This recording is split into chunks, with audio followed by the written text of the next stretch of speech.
రీసెంట్‌గా గడ్కరీ గారు ఒక ఓపెన్ ఛాలెంజ్ ఇచ్చారు. లైక్ ఇథనాల్ మిక్స్ మూలంగా petrol or mileage or engine related ఏమైనా ఇంపాక్ట్ ఉంటుందా? ఉండదా? అనే దాని మీద ఎవరైనా ప్రూవ్ చేస్తే దాని రిలేటెడ్ అని చెప్పి ఈ gave a statement. Open challenge అనేది చేశారు. Will ethanol blending to petrol 20% will reduce the engine life and mileage or not? Just ఎందుకంటే 20% మిక్స్ చేయడం అనేది మామూలు విషయం కాదు. 5% అంటే సమ్‌హౌ ఇట్స్ ఓకే. బట్ దాన్ని 10% చేశారు. దాని తర్వాత 20% చేసేస్తానంటే గనక this not at all correct. Even మీరు గవర్నమెంట్ ని సపోర్ట్ చేసే వాళ్ళైనా గానీ ఈ కైండ్ ఆఫ్ విషయాల్లో అన్ని విషయాల్లో ఫూలిష్ గా సపోర్ట్ చేయొద్దు. Think what is right and what is wrong and then support accordingly. So ఇక్కడ మైలేజ్ ఇంపాక్ట్ చూసుకుంటే కనుక ethanol has a less energy. ఇది ఈవెన్ కామన్ సెన్స్ అయినా కానీ యూస్ చేస్తే సరిపోతుంది. Ethanol has a less energy than petrol. About 34% less energy per litre. So imagine 34%. Okay, ఇది not normal thing. When 20% ethanol is blended with petrol, the fuel energy content goes down by 6 to 7%. So 7% 100 kilometres రావాల్సింది ఇక్కడ 93 kilometres వస్తుంది. So it has a very big impact in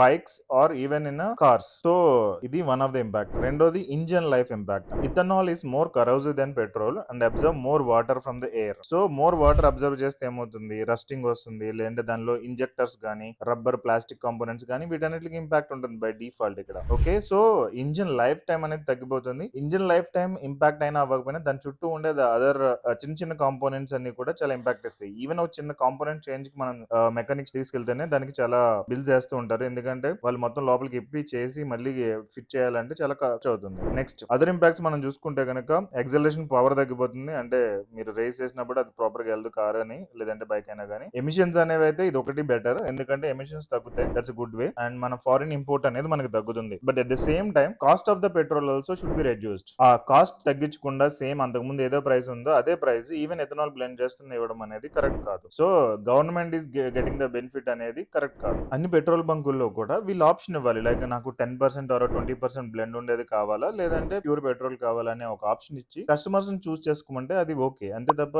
customers మీద అది impact చేయడం, forceful గా చేయడం అనేది correct కాదు. ఎందుకంటే ఇక్కడ at the end total vehicle అనేది డ్యామేజ్ అయిపోతే గవర్నమెంట్ ఎనీహౌ మనం రోడ్ ట్యాక్స్ కడుతున్నాం, టోల్ ట్యాక్స్ కడుతున్నాం, ఇంకా మల్టిపుల్ ట్యాక్సెస్ ఆల్రెడీ కట్టి ఆ వెహికల్ తీసుకొస్తున్నాం. On top of it petrol మీద జిఎస్టీ ట్యాక్స్ అనేది ఉండాలి. యాక్చువల్ గా 18% కానీ లేదంటే ఆ రిలేటెడ్ 12% ఆ రిలేటెడ్ ట్యాక్స్ లో ఉండాలి. దీన్ని జిఎస్టీ నుంచి ఎక్స్క్లూడ్ చేసి మరి ట్యాక్స్ వేస్తున్నారు. ఆన్ టాప్ ఆఫ్ ఇట్ ఇది మళ్ళీ చేయడం అనేది కరెక్ట్ కాదు. అండ్ దీని రిలేటెడ్ మీరేమనుకుంటున్నారు అనేది ఇక్కడ పోస్ట్ చేయండి, so that the others will also get the understanding.